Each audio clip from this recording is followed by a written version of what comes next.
Hello students, today we will discuss chapter 2nd of geography, which is population dynamics. First we will discuss the definition of population. Population refers to all the people living in an area, region और country. किसी area में, reason और country में लोग रहते हैं उसको हम क्या बोलते हैं, पॉपुलेशन बोलते हैं. ठीक है. During the pre historic times global population was very low. पहले के टाइम पे जो पॉपुलेशन थी वो बहुत कम थी. Almost 10,000 years ago when people first began to domesticate animal, जब लोग पहली बार इंसानों ने एनिमल्स रखने शुरू किए. ठीक है. क्रॉप्स उगानी शुरू हुई. World population was no more than, उस टाइम पॉपुलेशन कितनी थी वर्ल्ड की, 5 मिलियन पॉपुलेशन थी उस टाइम पे. ठीक है. It led hunter gatherers to lead a more sedentary lifestyle. वहाँ पे पहले हंटर्स होते थे. ठीक है. उस टाइम पे जो अपने घर बार के लिए हंटिंग करके अपना गुजारा करते थे. Significantly entering the relationship between people and the environment despite that average annual population growth rate during this age was less than 0. उस टाइम पे जो ग्रोथ रेट थी, पॉपुलेशन बढ़ रही थी तेज़ी से, वो तेज़ी से नहीं थी बढ़ रही. उस टाइम पे ग्रोथ रेट थी वो बहुत ज़्यादा कम थी. उस टाइम पे ग्रोथ रेट कितनी थी, 0.1% ओनली. ठीक है. देन आता है distribution of population in the world. Population world में कौन से 10 देश हैं जिनकी सबसे ज़्यादा है. सबसे पहले चाइना, इंडिया, फिर यूनाइटेड स्टेट्स, फिर Indonesia, Brazil, Pakistan, Nigeria, Bangladesh, Russia, Mexico. तो ये 10 कंट्रीज़ हैं जिनकी पॉपुलेशन जो है बहुत ज़्यादा है. ठीक है. देन आता है कि पॉपुलेशन डेंसिटी क्या होता है. पॉपुलेशन डेंसिटी होता है कि population density is the average number of people पर स्क्वायर किलोमीटर. किसी पर स्क्वायर किलोमीटर और माइल के एरिया में, मतलब छोटे से एरिया में जितनी एवरेज, मतलब जितने लोग रह रहे हैं उनको हम बोलते हैं पॉपुलेशन डेंसिटी. ठीक है.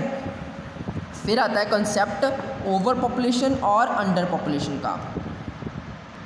अब अंडर पॉपुलेशन क्या हो सकता है कि जब रिसोर्सेज अवेलेबल हैं और सारे आराम से यूज़ कर रहे हैं, फिर भी रिसोर्सेज बच रहे हैं यूज़ करने के लिए, तो वो वहाँ पे क्या, वो रीज़न कौन सा है, अंडर पॉपुलेटेड रीज़न.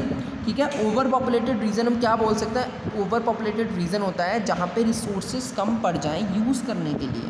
ठीक है. तो वो होता है ओवर पॉपुलेटेड रीज़न.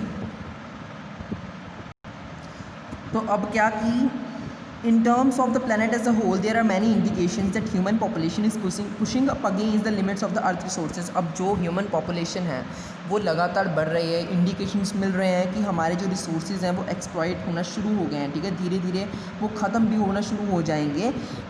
इसके मेन मतलब एग्जांपल अगर हम लें, सबसे पहले तो 1/4 of the world children have protein energy. जो कई चिल्ड्रन ऐसे हैं वर्ल्ड में जिनको न्यूट्रिशन की कमी है, एनर्जी की कमी है. देन आता है कि ग्रेन प्रोडक्शन धीरे धीरे कम हो रही है. About 40% of the agriculture land is moderately degraded. जो एग्रीकल्चर लैंड है उसकी जगह पे उसको यूज़ करने के लिए, मतलब वहाँ पे मॉल्स वगैरह बनाए जा रहे हैं, उनको एक्सप्लॉइट किया जा रहा है, डिग्रेड किया जा रहा है. Water scarcity already effects every continent. Water scarcity मतलब कि पानी की कमी की वजह से सारे कॉन्टिनेंट जो हैं वो सफ़र कर ही रहे हैं. तो ये कुछ एग्जांपल से जितने पता लगता है कि हमारी जो वर्ल्ड है वो ओवर पॉपुलेटेड होना शुरू हो गया है. देन आता है causes and consequences of over population and under population. अब कॉजेज़ और कॉन्सिक्वेंसेस क्या हैं. The Netherlands and the UK are 2 of the most densely populated countries in Europe. अब यूरोप में जो नीदरलैंड और यूके ये बहुत ज़्यादा पॉपुलेशन डेंसली पॉपुलेटेड एरिया है ये एक तरह से यूरोप का. तो यूके की एक ऑर्गेनाइजेशन है ऑप्टिमम पॉपुलेशन ट्रस्ट, जिसने ये बोला है कि 30 मिलियन जो पॉपुलेशन है वो एक तरह से ठीक ठाक है हमारी कंट्री के लिए. 30 मिलियन पॉपुलेशन होनी चाहिए. At present the population of the United kingdom, अभी पॉपुलेशन कितनी यूनाइटेड किंगडम की, 63 मिलियन. ठीक है. तो एक तरह से प्रेशर बढ़ रहा है यूके और नेदरलैंड्स पे इंक्लूडिंग. अब क्या प्रेशर बढ़ रहा है उनके ऊपर, इंटेंस कंपटीशन फॉर लैंड के लिए कंपटीशन, हैवी ट्रैफिक कंजेशन, भीड़ भाड़ वाले इलाके, मतलब ट्रैफिक ज़्यादा बढ़ रहा है. हाउसेस भीड़ ज़्यादा हो रही है.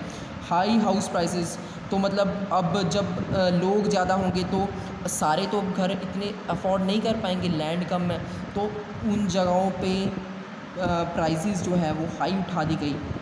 ठीक है. अकोमोडेशन की prices. Then high environmental impact of economic activity and last pressure on water resources. मतलब जितने लोग ज़्यादा होंगे उतना वाटर यूज़ होगा, इसीलिए वाटर स्कार्सिटी फेस करनी पड़ रही है पूरे वर्ल्ड को.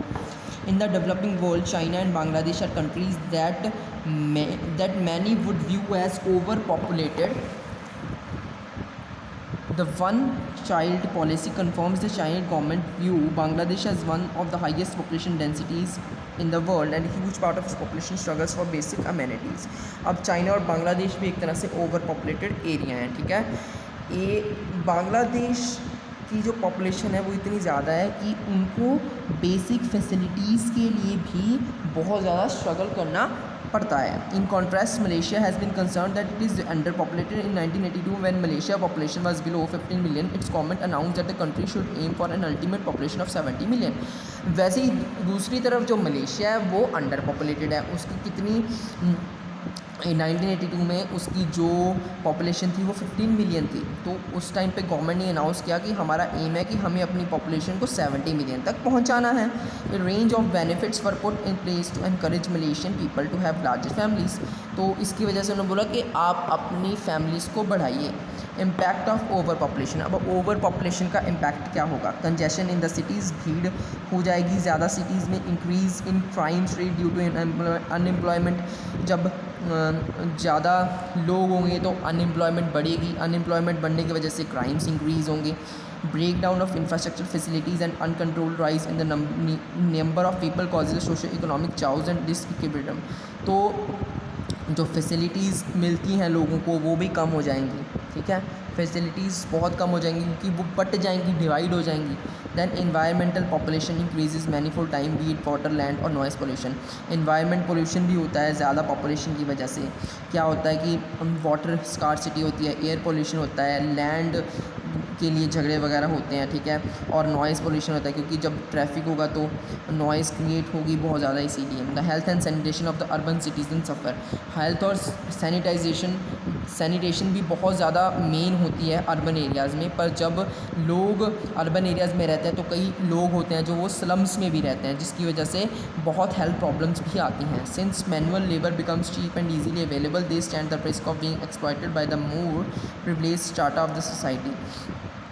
तो अब वो पॉपुलेशन बढ़ेगी तो जो लोग अनएम्प्लॉयमेंट चाहिए, अनएम्प्लॉयड हैं जो उनको एम्प्लॉयमेंट चाहिए, तो वो थोड़े थोड़े पैसों पर भी काम करेंगे, इजी अवेलेबल होंगी, तो एक तरह से उनकी भी एक्सप्लॉयटेशन होगी उस टाइम पे, ठीक है। देन आता है impact of under population. Under population का क्या इम्पैक्ट होगा? Under utilisation of natural resources. Natural resources जितने हैं उतने यूज़ नहीं हो पाएंगे। Slow growth of the economy due to lack of demand and supply. Economy growth नहीं कर पाएगी जल्दी क्योंकि उस लोग कम होंगे तो उतनी डिमांड कम होगी, सप्लाई कम होगी। लो स्टैंडर्ड्स ऑफ लिविंग, लोगों की लाइफस्टाइल सीमित रह जाएगी, बढ़ेगी नहीं उस टाइम पे, ठीक है। देन आता है फैक्टर्स कंट्रोलिंग पॉपुलेशन कंसंट्रेशन। किसी जगह पे पॉपुलेशन इकट्ठी किन फैक्टर्स की वजह से होती है? सबसे पहले natural and physical factors discuss करते हैं। Various factors like climate, relief, soil types and flora and fauna, availability of water reserve affect the population of a place. किसी जगह क्लाइमेट कैसा है, सबसे पहले तो ये इंपॉर्टेंट है किसी भी पॉपुलेशन को दर्शाने के लिए। It is a major controlling factor of population. People choose to settle in areas with favourable climate, जहाँ पे जो क्लाइमेट है उनके फेवर में हो। Hence we see that the tropical and temperate region of the world are most densely populated by the hot and cold desert have space. And वही हम देखते हैं कि जो ठीक ठाक इलाके जैसे जहाँ पे ज़्यादा ठंड नहीं होती, गर्मी नहीं होती, वहाँ पे इलाकों पे ज़्यादा पॉपुलेशन होती है। जहाँ पे बहुत ज़्यादा गर्मी होती है वहाँ के इलाकों में बहुत ज़्यादा ठंड होती है। यहाँ के इलाके में जो पॉपुलेशन होती है वहाँ वो बहुत कम होती है। इसीलिए क्लाइमेट बहुत ज़रूरी होता है किसी भी जगह की पॉपुलेशन को दर्शाने के लिए, ठीक है। देन आता है relief. The topography, slope and aspect also influence the population of a place. Flat plains and gentle slopes are preferred over rugged. Such places are favorable construction of factories. अब जो रिलीफ है उस जगह पे, ठीक है, वो भी बहुत ज़्यादा इंपॉर्टेंट है कि वहाँ पे कंस्ट्रक्शन का वर्क हो सकता है जगह पे कि नहीं हो सकता। वहाँ पे लैंड कैसा है, जेंटल स्लोप है कि या वहाँ पे स्टीप साइड है, तो वो चीज़ें भी देखनी पड़ती हैं, ठीक है, कि वहाँ पे डेवलपमेंट हो सकती हैं चीज़ों की कि नहीं हो सकती। दैन आता है सॉइल टाइप। सॉइल टाइप देखना होता है कि वहाँ पे फर्टाइल लैंड है कि नहीं, कि हम यहाँ पे एग्रीकल्चर कर सकते हैं कि नहीं कर सकते, वो चीज़ें देखनी पड़ती हैं, ठीक है। दैन आता है अवेलेबिलिटी ऑफ वाटर। वाटर बहुत ज़रूरी है हमारी ज़िंदगी के लिए। अब ये भी देखना है कि जो ये वाटर है ये सफिशिएंट अमाउंट में अवेलेबल है लोगों के लिए कि नहीं है, ठीक है। फिर आता है socio economic factors. Socio economic factors कौन से हैं? सबसे पहले अर्बनाइजेशन।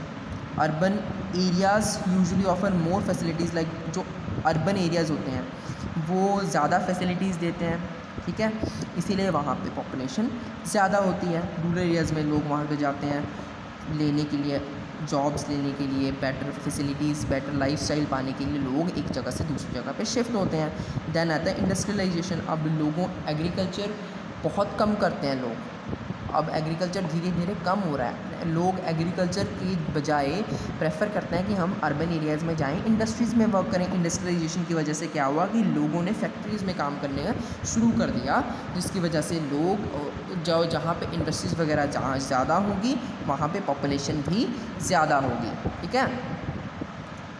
देन लास्ट आता है social and cultural factors. Social and cultural factors means कि कई जगहों पे सोशल एंड कल्चरल फैक्टर्स होते हैं, जो सामाजिक फैक्टर्स होते हैं वो फेवरेबल नहीं होते लोगों के, ठीक है। उनकी रिलीजियस सेंटिमेंट्स और सामाजिक लाइफ को जो फैक्टर्स, मतलब जिस जगह पे ये फैक्टर्स को नुकसान होता है, लोग वहाँ पे रहना पसंद नहीं करते, वहाँ से लोग चले जाते हैं। अब इसका एग्जांपल ले लें, the civil war in Syria has resulted in increasing number of people migrating to neighbour countries. Syria में सिविल वॉर हुई थी तो लोग वहाँ से माइग्रेट होकर कहाँ पे चले गए थे? नेबरिंग कंट्रीज़ में चले गए थे। तो ये एक फैक्टर हो सकता है, ठीक है। So thank you students for today.